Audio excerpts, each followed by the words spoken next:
Welcome and thanks for checking out the Imagine Landscapes YouTube channel. This is the first in a bunch of weekly videos that I plan to do. I'm Sarah Shira, also known as Imagine Landscapes online, and I design knitting patterns. I'm passionate about saying stylishly and playfully warm. So I've got a few small tutorials already on this channel, but this is really kicking off my official YouTube presence with this video. I want to do a short weekly upload, just 2 to 5 minutes every week. So I'm working on some tutorials, some book reviews.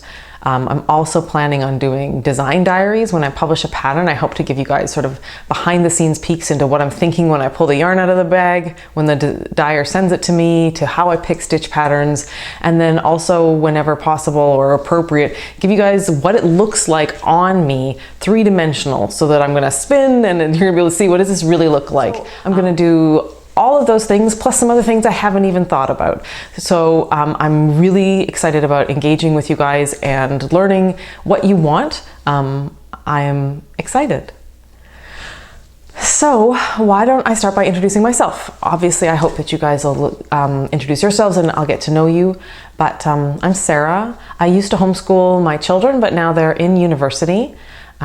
We live in the Canadian prairies. My husband is a librarian at a university. And now that my kids are grown, I've decided that I am pursuing design as a career option. I've learned to knit when my daughter was about 8. She said she wanted to learn how to knit, so I decided to teach myself so that I could teach her. That's a lot of homeschooling, is figuring out what your kids are interested in and trying to be just 1 or 2 steps ahead of them. We had been reading a lot of Laura Ingalls Wilder and some other kind of old-timey books together, and so she said, "Mom, I think I want to learn how to knit." So I learned how to knit and became a knitter with a capital K, obsessed knitting, like really quickly. And it turned out to be really good as a homeschooling mom, because a lot of the time that you spend, especially when they're little, you need to be near them, but not messing with their work. When your kid is doing math, they need to be the one doing math. But if you get up and walk away to do, say, laundry or clean something, and you come back, they're gone. So I needed some way to be patiently beside them while also not trying to hurry them along, or like, why aren't you focusing? Do this some more. So knitting was perfect because it let me be beside them, but doing something quiet and that was easy to interrupt. I don't like it when someone tries to interrupt if I'm reading a novel, so that wasn't working. And so as the years went on, I started knitting sort of at the beginning of the big knitting renaissance.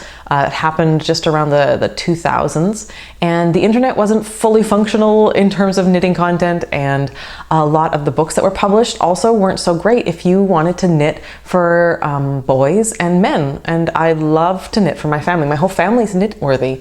So I started improvising patterns. I had read the second Stitch and Bitch book, and it was really about how to adapt patterns and how to get what you want out of a pattern. And so that really empowered me to feel like I could just start changing things and trying to improvise and figure out, well, I like the cable here and he likes this yarn there, and so if I take the cable and the yarn and this sweater pattern, I'm going to mash that together. And so I started designing one-offs for friends and family, things that I wanted to make for them but I couldn't find anywhere. The reason I started sharing my designs with the world and doing the math of making them fit more than one size was the design along contest that was done by the Playful Day Podcast. And she and Kate Atherley and the Fyberspates Yarn company were working together to help nourish really beginner designers. And I entered the contest and I won, which meant I had to publish a pattern. But the great thing is they gave me lots of support. And so my very first published pattern came out about 3 years ago.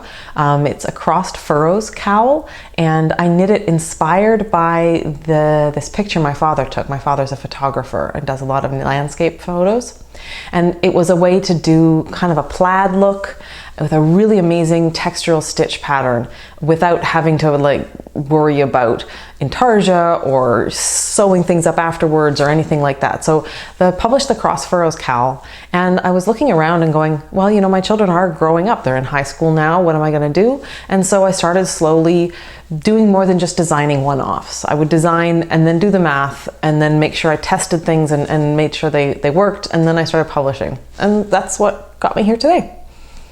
I don't know exactly what this channel's gonna be, and I hope that's okay with you guys. It's not going to be the same thing every week. So that over the course of a month, things should be sort of repetitive. There will be probably at least one design diary because I publish one design a month on average. And there'll probably be a tutorial associated with that pattern, but I don't know, maybe not. There'll probably be a book review, and I'm gonna work on some series of things that hopefully will help you. For instance, I've got a tutorial series on my blog about how to pick colors to go together and some of the ways you can play with color before even having to do the swatch part of things. And I thought that would make a really cool little video series. So I'm not sure what this is going to be, guys. Partly I want to know what you guys want from me. So I've introduced myself today. I hope that you guys will pipe up in the comments. So thanks for checking me out. If you want to find me other places online, I'm Imagined Landscapes wherever possible, but that is pretty long, so they don't always fit that in. But you can find me as Imagined Landscapes on Ravelry. Oh, no, on Ravelry it's just Imagined Landscape because I couldn't fit the S in. On Instagram, I'm Imagined Landscapes. I'm also at www.imaginedlandscapes.com, and that's a great link to go to because it links to my designs as well as the audio podcast that I do with my sister, Katie. Katie and I talk every other week about knitting and geeky things like board games and sci-fi and books, and we have a really great chat. And this podcast is going to be different than what I do there with her because I wouldn't want to stop doing that stuff with her and change that. So I hope you liked it. I hope you'll click subscribe, and I can't wait to get to know you. Bye-bye.